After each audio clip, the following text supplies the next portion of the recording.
I imagine that if you're watching this video, you want to change what you're doing on a day-to-day basis. You have a project to start or a bad habit to kick, but something in your brain is holding you back from just getting started.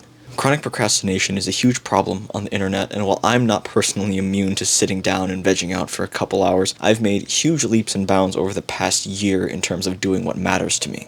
James Clear, in his book Atomic Habits, calls anything that inhibits action friction. By my count, there are three main kinds of friction, but all of them blend together and broadly manifest into procrastination. The first form of friction is analysis paralysis. Analysis paralysis is usually shadowed by overwhelm and is the acute sense that there's too much to do in too little time. If you want a short-term solution to analysis paralysis, the best thing I can recommend is to randomly choose what you're going to do. Let something else make the decision for you so you can get used to following through on a process rather than the bigger step of choosing what to do in the first place. The second is negative motivation. I would say that this is an emotional drive responsible for making you do things like play video games, doom scroll on social media, watch YouTube videos for a couple hours until you lose that drive to do anything. This is because your brain is a really efficient organ, and when it gets dopamine, the first thing it wants is more dopamine, and it figures that the best way to motivate that is to make you sit down for a couple hours and not do anything hard. To your mind, it's a really good return on investment in terms of enjoyability and difficulty. Solving negative motivation is pretty simple. It's what most inspirational videos and motivational clips and quotes are meant to fix. It's short term, a big burst of energy meant to kind of push you through what's difficult. The third form of friction is perfectionism. If you are starting to do things and improve your life in a direction that you like, then it might not feel like enough to take a small step. And in fact, the more progress you'll make over time, the more it'll feel like you need to do more. It's still your brain wanting efficiency. It's still wanting to minimize risk and avoid pain entirely, but the issue there is it will convince you that you just need to read one more book,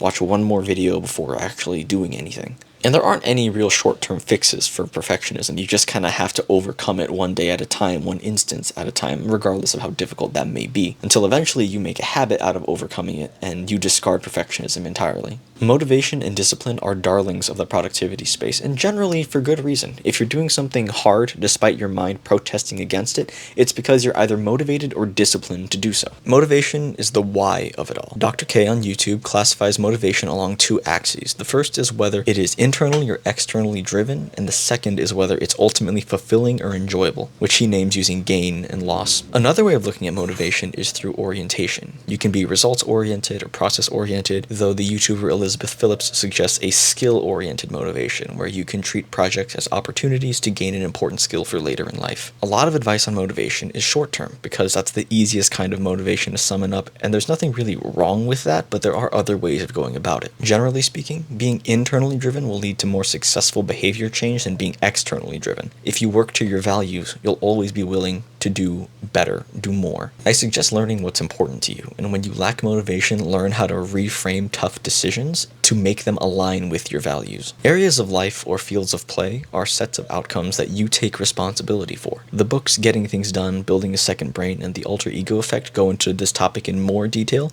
but for now, here's what you need to do. Build your areas of life around your values and nothing else. If you let the external world dictate what's important to you, you're giving up some willpower and autonomy that is key to feeling motivated. All of this to say that you don't need to do more in life, quite frankly. A lot of people are being driven to do more, and it's pretty bad for you. More sustainable is to think about how to do less, but increase the proportion of what matters to you. Or, in other words, make what you do matter more to you. On a daily basis, though, when you're struggling to pare down your to-do list and figure out what you're supposed to do next, I would recommend applying the Eisenhower Matrix or Moscow prioritization methods to your to-do list. The Eisenhower Matrix prioritizes tasks based on urgency and importance.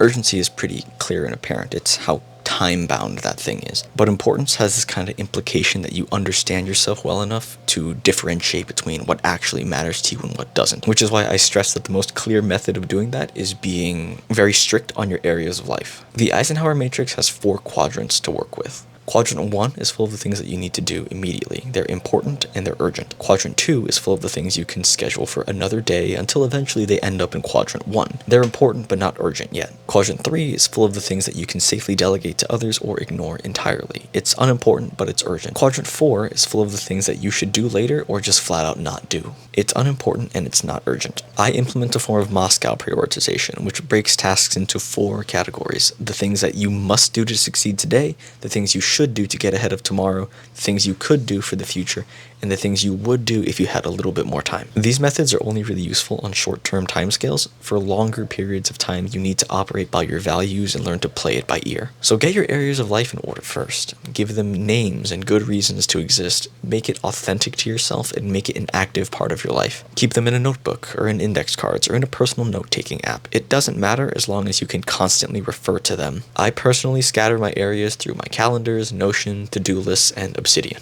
Discipline is usually cast as a colder, more callous counterpart to motivation, but I think this is a fundamental misinterpretation of what discipline is. Discipline follows motivation, and it's just as emotionally driven. It's impossible to be disciplined in situations where it's unclear whether your actions matter. Dr. K, in his video Discipline is Actually an Emotion, says that in most cases, being disciplined is no different from being resolved to a commitment. Resolution is a sense of clarity in what you're doing. Being resolved means that you know how you'll reach your goals and you're certain that your actions matter in that process. The reason why I say discipline follows motivation is because motivation makes it a lot easier to be resolved. It fundamentally feels like everything will fall into place or that you have the power to make everything fall into place. And it's that feeling that feeds discipline.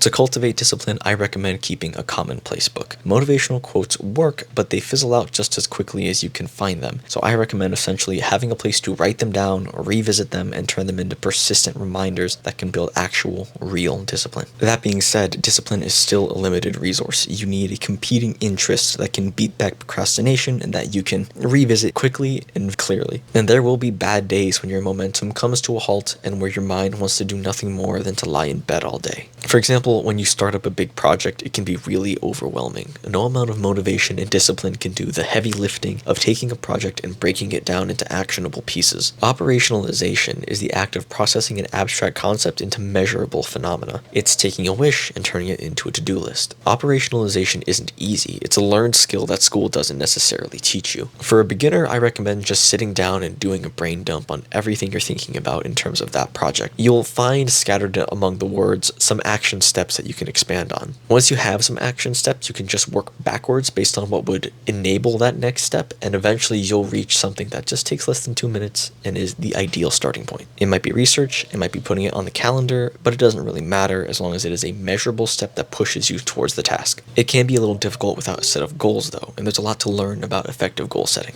Ali Abdaal, in his book Feel Good Productivity, lays out a framework for beginner goal setting called NICE goals. NICE goals are near-term, input-based, controllable, and energizing. They keep you focused on the present, on the next step, on your personal role in the job, and increases your motivation over time. For goals over broader horizons, and if you're more used to functioning under pressure, SMART goals are a reliable standby. They are specific, measurable, achievable, relevant, and time-bound. And this is a framework that's a little more critical, but is useful once you get used to systematizing your life if you think that is the best thing for you to do. To close out the video, I'd like to point you towards Sisyphus55 in his video about the myth of productivity, and No Boilerplate in his video about the cult of done. These two have differing perspectives on how to balance work life, but I find them highly valuable and deeply inspirational for this channel. Until next time.